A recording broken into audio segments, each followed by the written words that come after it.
The beacon glow table had its own weather. On some nights the candle burned steady and the window framed a city that felt like a painting, on others the flame trembled as if remembering a storm. For Thaddeus Voren, the table was less a place than a ritual, an appointment with absence. He arrived at 6:45 every Christmas Eve, coat collar up, breath fogging the air, and sat as if the chair across from him might still be occupied by the person who had once made the world make sense. Thaddeus had learned to move through rooms the way a man navigates a boardroom, with purpose, with the economy of motion that comes from decades of practice. He had built companies that bent markets, made decisions that rippled through industries, and learned to keep his face a ledger, balanced, unreadable. Money had given him options and polished his edges, but it had not taught him how to hold a grief that arrived like a second skin. When Liam died, the ledger closed on a column that could not be reconciled. The empty chair became a ledger line that refused to balance. The staff at Beacon Glow treated him with a practiced gentleness. They knew the napkin fold, the candle's placement, the way his thumb worried the leather wallet he kept on the table. They knew not to ask. Pity, they had learned, made him smaller. So they moved around him like tides, careful not to disturb the place where he kept his son's memory. That first Christmas after Liam's death, Thaddeus had been a different man. He had stormed through the restaurant once, a shadow of the man who could command a room with a glance, and left a scene that had become a whispered story among the staff. But grief had a way of teaching restraint. Over the years he had learned to sit and let the world pass, to let the candle burn down and the city lights blur into a soft, indifferent glow. The night the boy and his mother appeared, the restaurant hummed with the usual holiday noise, laughter, clinking glasses, the low murmur of conversations that never quite reached the table where Thaddeus sat. The boy's voice was small but clear when he asked if they could sit near him. The request was simple, almost naive, and it cracked something in Thaddeus that had been sealed for years. He had expected to be annoyed. He had expected to be left alone. Instead, when he said, "Sit," the word felt like a small surrender and a larger invitation.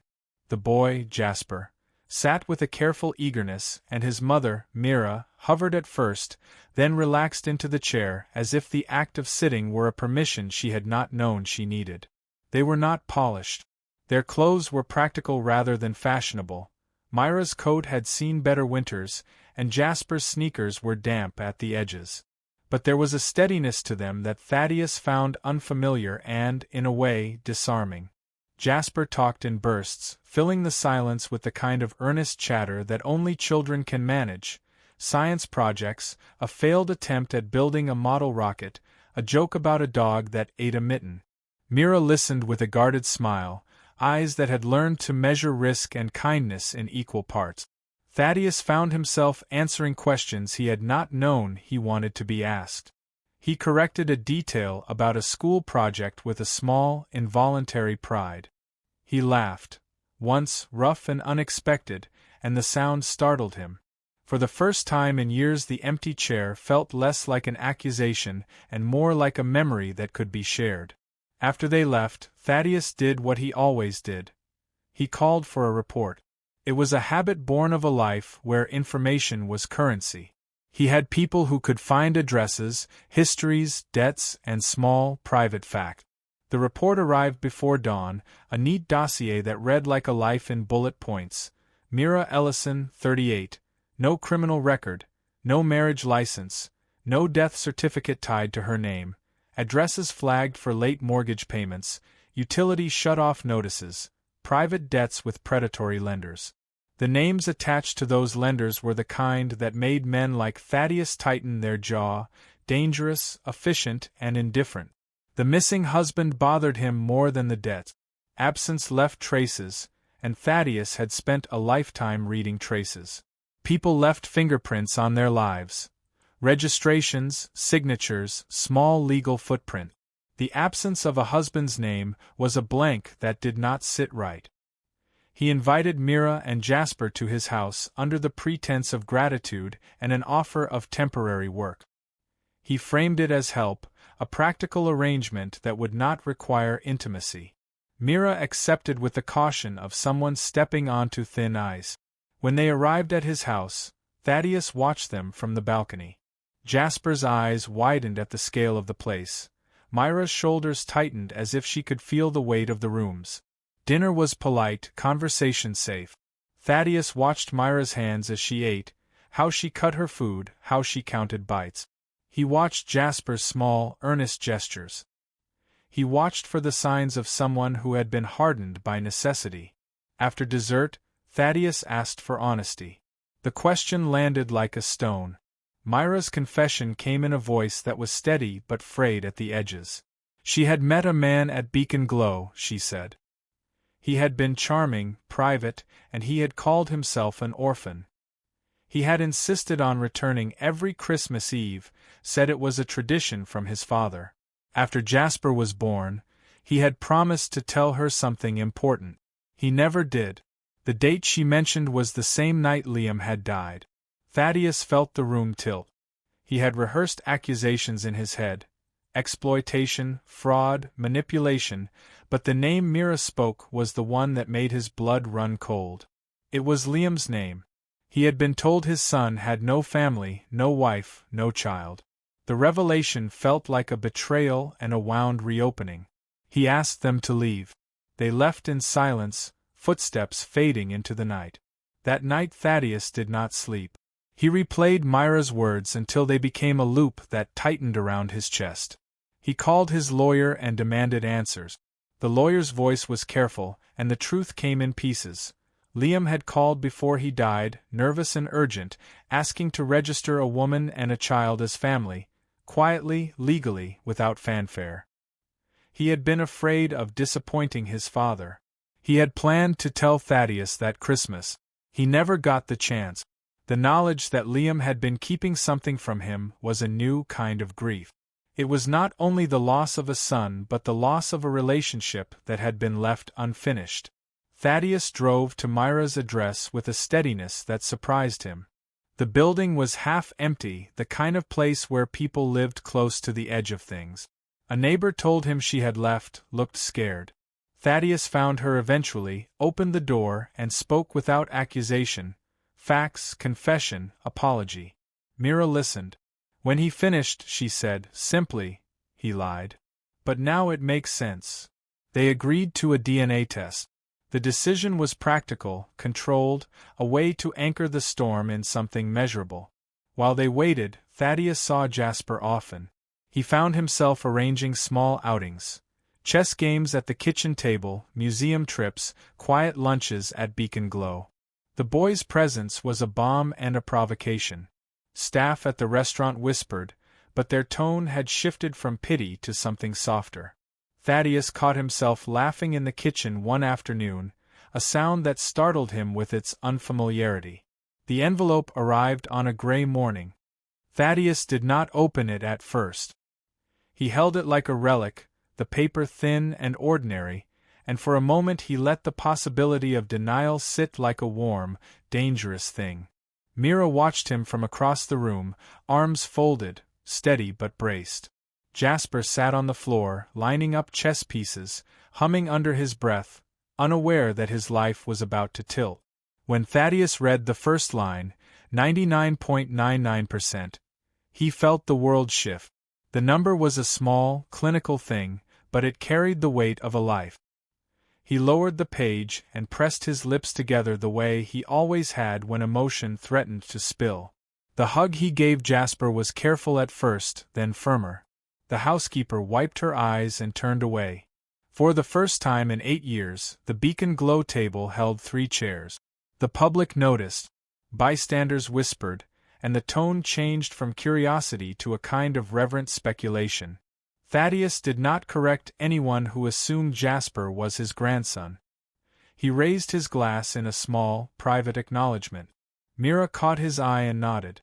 The calendar reminder that had haunted him, "Call Liam at 8, buzzed on his phone. He deleted it.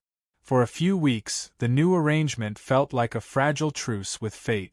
Thaddeus learned the small rhythms of Jasper's life, the way he concentrated when he played chess, the way he asked questions that were both blunt and tender, the way he trusted without reservation. Mira navigated the house with a cautious confidence, accepting Thaddeus's offers of help while guarding the parts of her life that had been bruised by debt and fear. But the world outside their small orbit did not pause. Predatory lenders do not forget, and secrets have a way of surfacing when least expected. A letter arrived for Mira, an old debt collector with a new, more aggressive tone. A man from a private lending firm called, his voice smooth and patient, asking for a meeting.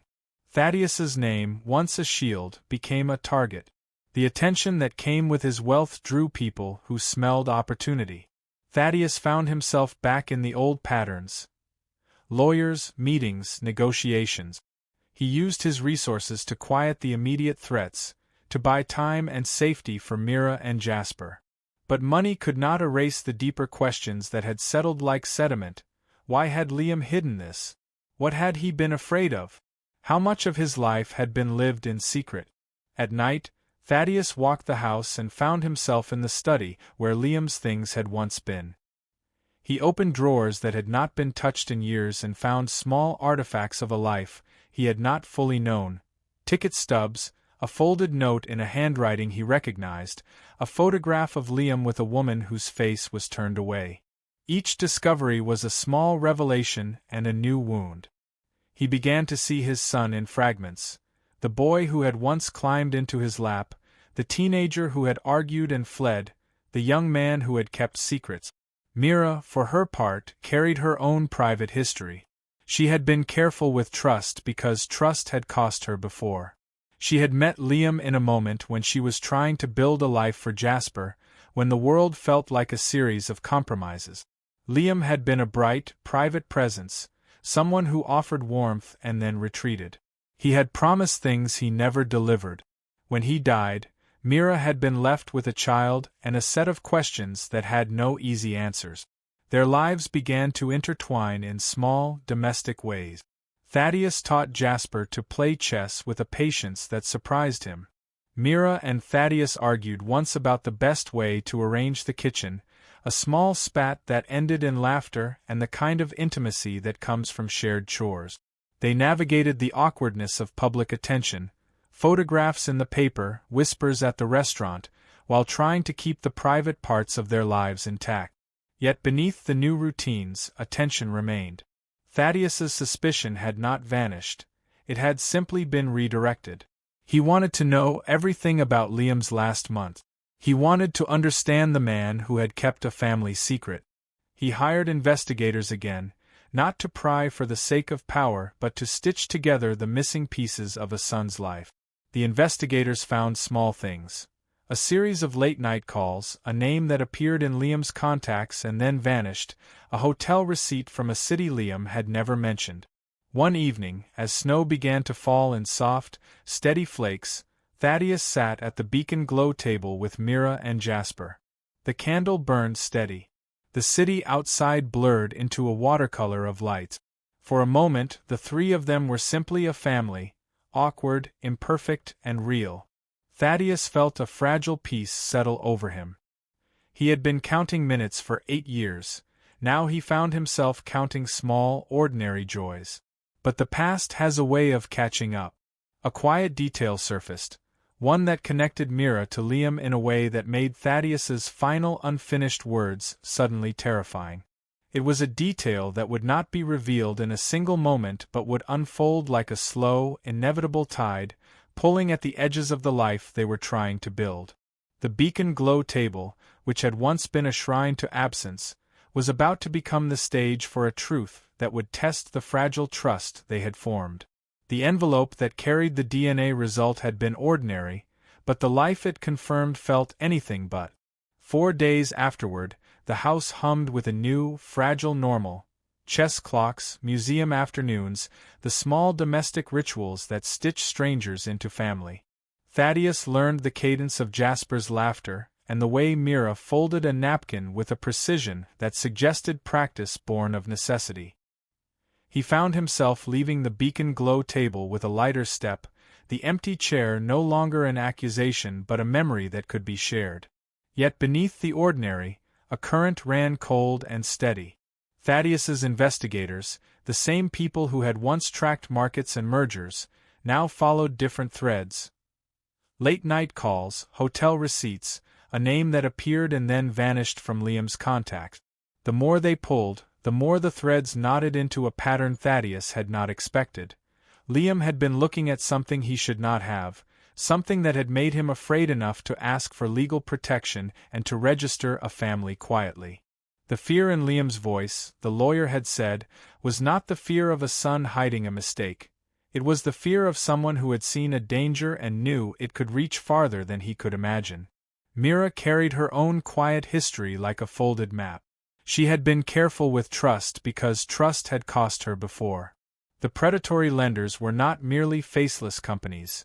They were a network of men who moved money and influence with the same casual cruelty.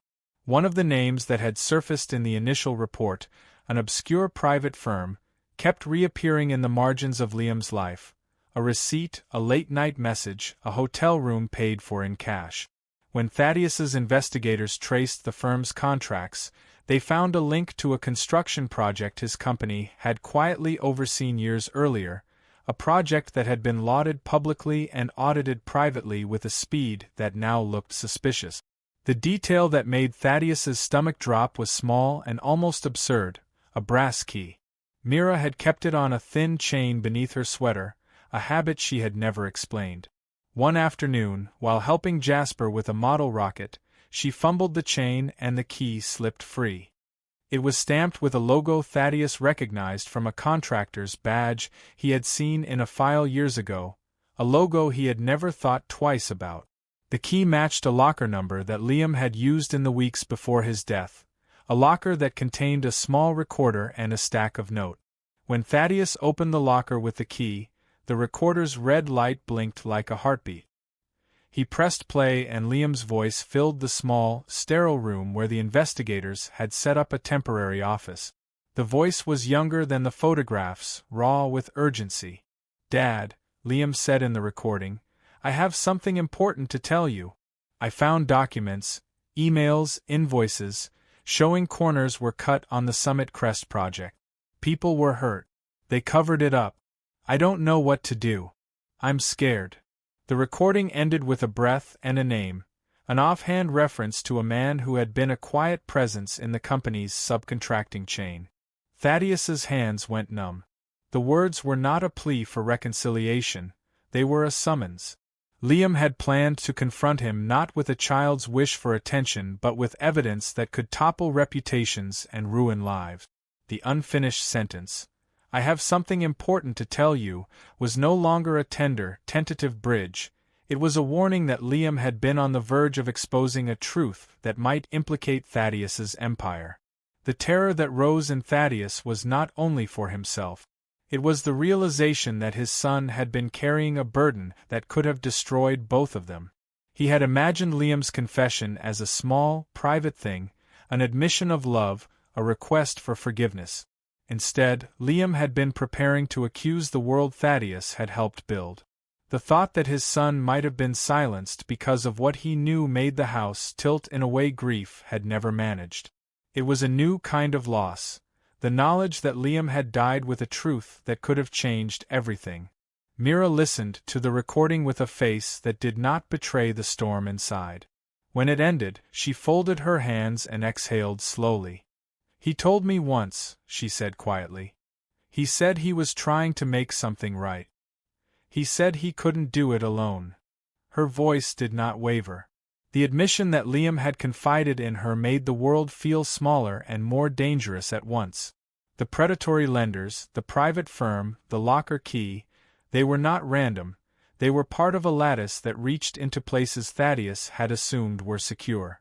The investigators dug deeper. They found emails with redacted names, invoices that had been altered, and a pattern of safety reports that had been filed late or not at all. A small, internal memo, buried in a folder that had been archived and then quietly moved, mentioned a subcontractor's cost-cutting measures and a supervisor's note that, "This will be handled." The language was bureaucratic, the kind that hides intent in polite euphemism. But the implication was clear. Corners had been cut on a project that had put people at risk. Thaddeus's first instinct was to protect. He called lawyers, convened emergency meetings, and tried to control the narrative. He offered settlements to families quietly, paid for medical bills, and attempted to buy silence with the same efficiency he had used to buy companies. The men who had once been his rivals now circled like vultures, smelling the possibility of leverage. The press, when it smelled a story, began to ask questions. The Beacon Glow table, once a private ritual, became a place where whispers gathered like snowdrift. Mira, however, refused to be bought. She had seen what money could do, how it could smooth edges and erase names, and she had no desire to be another quiet ledger entry. If Liam wanted the truth out, she said, it's because someone needed to know. Her resolve surprised Thaddeus. He had expected fear, bargaining, a willingness to accept safety in exchange for silence. Instead, Myra's moral clarity cut through the fog of his panic. She wanted answers not for revenge but for the people who had been hurt. The choice before Thaddeus was brutal and simple: bury the past and protect his name, or follow Liam's path and risk everything. The decision felt like a moral ledger with no clear way to balance the columns. He had built an empire on certainty and control. Now he faced the possibility that his certainty had been built on other people's suffering. Publicly, Thaddeus tried to manage the fallout. He issued statements that were careful and measured, promising investigations and transparency. Privately, he met with families, listened to stories of loss and injury, and felt the weight of responsibility settle on him in a way that no boardroom victory ever had. The faces of the people who had been hurt, workers who had trusted the safety of a site, families who had lost a father, became a chorus that would not be silenced by legalese. The men who had been named in Liam's notes did not go quietly. Threats arrived in the form of anonymous calls and veiled warnings. A car followed Mira one night until she ducked into a grocery store and waited until the headlights passed. Thaddeus's security detail tightened. His house felt less like a refuge and more like a fortress. The world he had built to protect himself now became a cage for the people he wanted to keep safe. As the investigation widened, a new truth emerged. Liam had not been naive. He had known the risks of what he was uncovering. He had taken precautions: recordings, a locker, a plan to register a family, because he had anticipated the danger. The realization that Liam had been methodical, brave, and terrified at once made Thaddeus's grief more complex. He had not only lost a son. He had lost a son who had tried to do the right thing and had been stopped. The press painted the story in broad strokes. Billionaire's son dies, secret family emerges, company under scrutiny. The narrative simplified the human mess into headlines. But inside the house, the work of reckoning was granular and slow. Thaddeus sat with engineers and safety experts, read reports with a new humility, and began to understand how decisions made in boardrooms could ripple into lives. He found himself apologizing to families in ways that felt inadequate but necessary. He offered to fund independent investigations and to open company records to outside auditors. The offers were met with skepticism. Trust, once broken, is not easily mended. Myra's courage became a quiet anchor. She testified to investigators about Liam's last weeks, about the calls he had made, the people he had met, and the fear that had settled in his voice. Her testimony was not a performance. It was a ledger of truth. Jasper, who was too young to understand the full weight of what was happening, clung to small certainties: chess games, museum trips, the way Thaddeus made pancakes on Sunday mornings. The boy's innocence was a light that cut through the darkness, a reminder of what was at stake beyond reputations and lawsuits. The legal battles were long and messy. Depositions revealed the bureaucratic language that had allowed corners to be cut. Engineers testified about cost pressures and unrealistic timelines. Contractors pointed fingers at subcontractors. The company's internal culture, once praised for efficiency, was exposed as a place where speed sometimes trumped safety. The public watched as a complex web of responsibility was slowly untangled. Thaddeus's personal reckoning was quieter and more brutal. He sat in the study where Liam's things had once been and read the notes his son had left, drafts of letters, lists of names, a plan to confront Thaddeus with evidence and demand change. The drafts were not accusatory in the way Thaddeus had feared, they were pleading for accountability. Liam had wanted his father to know, not to destroy him, but to force him to be better. The knowledge that Liam had hoped for change rather than revenge cut through Thaddeus like a blade. When the final report from the independent investigators arrived, it was damning in parts and corrective in others. It found lapses in oversight, failures in communication, and a culture that had prioritized deadlines over human lives. It also found individuals who had acted in bad faith. The company faced fines, restructuring, and a public relations crisis that would take years to repair.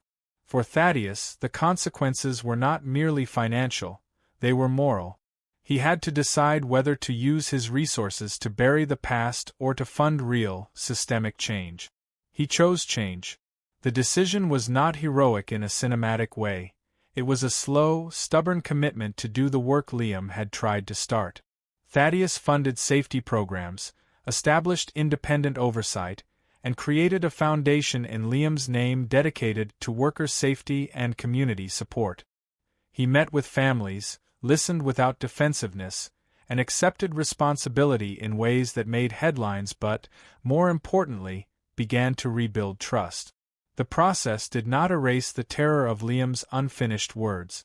The knowledge that his son had been silenced because he sought truth remained a wound that would not fully heal. But it changed Thaddeus. The man who had once measured life in ledgers and margins began to measure it in small, human terms. A child's laugh, a mother's steady gaze, the quiet satisfaction of a safety protocol that kept someone from harm. Mira and Thaddeus did not become a conventional family overnight. There were awkward silences, arguments about money and privacy, and moments when the past intruded with a force that made them flinch. But there were also dinners where Jasper told jokes that made them laugh until they cried, mornings when Thaddeus taught the boy to tie a tie, and evenings when Mira and Thaddeus sat in companionable silence, the kind that comes from shared work and shared grief. On the next Christmas Eve, the beacon glow table held 3 chairs again. The candle burned steady. Outside, snow fell in a soft, steady hush. The city lights blurred into a watercolor of warmth. Thaddeus looked at Mira and Jasper and felt a fragile peace settle over him. He had been counting minutes for 8 years. Now he found himself counting small, ordinary joys. He raised his glass in a quiet toast, not to absolution, but to the work of being human. The story did not end with neat closure. Lawsuits lingered, reputations were complicated, and grief remained a companion. But the arc of the truth had bent toward accountability. Liam's unfinished words, once a source of terror, had become a catalyst for change. The revelation that he had planned to tell Thaddeus something that could have destroyed him had been terrifying because it exposed the cost of silence. It had also been a gift, a final, painful attempt by a son to make his father see the world as it was, not as he wished it to be. In the quiet that followed, Thaddeus learned to listen differently.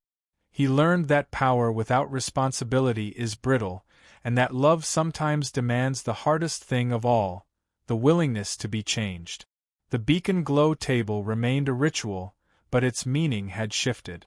It was no longer only a place to mourn, it was a place to remember why truth matters, why unfinished words deserve to be finished, and why the work of repair is never truly complete.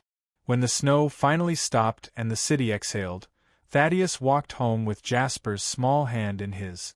The house felt less like a fortress and more like a place where people could be messy and brave. He had lost a son and found a reason to live differently. The ledger of his life had been rewritten not by numbers but by the quiet, stubborn acts of accountability and care.